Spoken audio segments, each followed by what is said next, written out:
Like all of a sudden they just wrote a totally different character and just put Jocelyn's name on it. Because now all of a sudden she's taken control and she's kicking Tedros out, which is good. Like, you know, it's about time. She's opened up to the scam and hates Tedros, getting Tedros out of there, but she's taking all of Tedros's extremely talented singers and putting them in her show. But then there's like this half the episode is spent with all of those singers performing, and it goes on for way too fucking long. They're performing in front of all the music video or music industry executives, and they're like, "Oh, this is mind blowing. I've never heard someone sing notes like that. Oh my god, this is the Lord has come down and blessed us for this performance. You're all hired. We're doing it big, baby." And that's like half the episode, so it drags on for so long. But during these performances, there's a scene where the older lady is talking to Tedros, and she's like, "I know Jocelyn didn't do this. This is you, Tedros, didn't you?" And she's like fucking slapping him awake because he's fading into the shadow realm from being so high.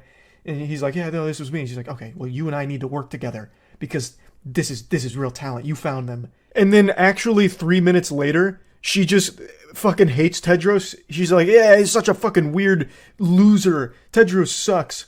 And then helps to ruin his entire life because he is a bad guy. Eventually, once Jocelyn gives them the okay, they run a big piece exposing Tedros as like a former pimp who went to jail for a lot of heinous shit.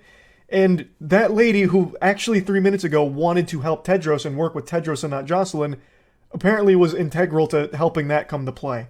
Why and how? This is what I'm saying. They set up these things in the episode too, and then just forget that it ever happened and pretend that it never did. Like it doesn't follow any plot lines to its conclusion. It just leaves them and forgets. Another one. Jocelyn's best friend has been hyped up across the entire series as the only person seeing through Tedros' scam, seeing him for the evil person that he is. And in this episode, she's happy to see Jocelyn finally learning that too, but she still kind of gets left in the dust by Jocelyn, who doesn't really like communicate super well with her. And she just leaves, and she's never heard from again. Like they don't even like address what happened. She just vanishes, like out of nowhere. She leaves a note on Jocelyn's bed, and unless I've been like neuralized by the Men in Black, they never even show what the note was or even hint at what it could be. She just is gone. Like actually just left this corporeal dimension out of nowhere without doing anything. So her entire existence in the show was meaningless. She did nothing by the end. Nothing that she did contributed to anything.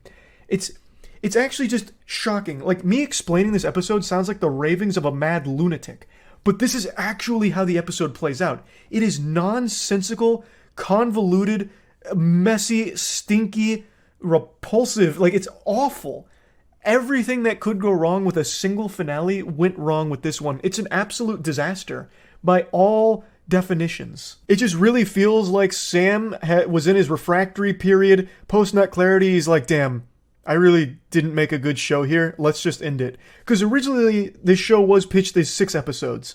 But then they like cut it down to 5, I guess, and then are trying to pretend like, no, that never happened. That's the Mandela effect. It's always been 5 episodes. And it's like, no shot. I just watched the finale and there's no way you meant for it to be 5 episodes. Because it feels like an entire episode is missing. There is so much development that must have happened off screen in between these like fucking fever dream cuts of an episode. Like there had to be something that explained it. Something that developed the characters there at some point, and it's not here. So they like loosely cut together something that resembled a plot, but not really. It's fucking terrible. You remember how I mentioned in like episode 2, or like where the backup dancer for Jocelyn was stabbing her in the back? The music industry executives are like, Jocelyn's backup dancer can sing and dance really well. Let's give her Jocelyn songs since Jocelyn's going through such a weird period in her life. And they were hyping that up like it was going to be the biggest plot point. Like, oh my god, she's now getting betrayed by people that she thought she could trust. And it turns out that that lady's working with Tedros. So everything gets shut down. They hate you.